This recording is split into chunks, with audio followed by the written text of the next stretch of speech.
Purchasing a home is said to be one of the biggest investments an individual can make during their lifetime, and protecting it can sometimes be a challenge, especially when faced with natural occurrences like storms and other perverse weather conditions. In this week's Market Insider, Lloyd Allen speaks with a structural engineer who advises what to look for and what homeowners can do to better protect their investment.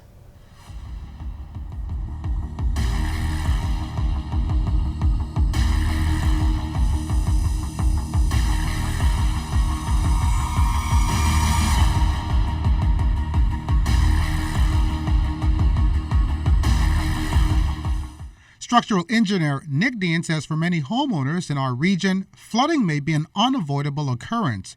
He adds, however, there are some things that people need to know once the water subsides. So if you have a well and a septic tank on the same property, there's the possibility that some of your the pathogens from either your own septic tank or that's carried from the general floodwaters could start to infiltrate your wells and contaminate your well water.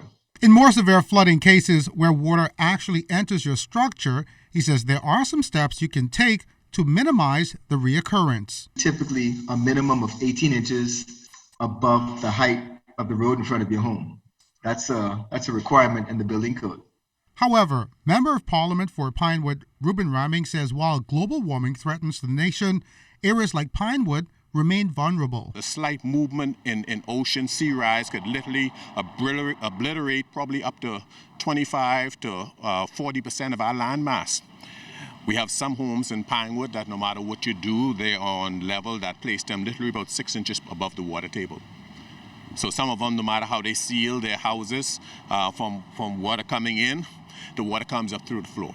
Switching back to Dean, he also adds that residents who experienced this level of flooding should be prepared for possible home damage. If you have a concrete floor, for instance, your concrete floor is probably going to be tiled. If it's just a short event, the flooding subsides relatively quickly. You may not get that much damage to your floor, but some people have wooden floors, especially in older homes, so they get quite a bit of damage.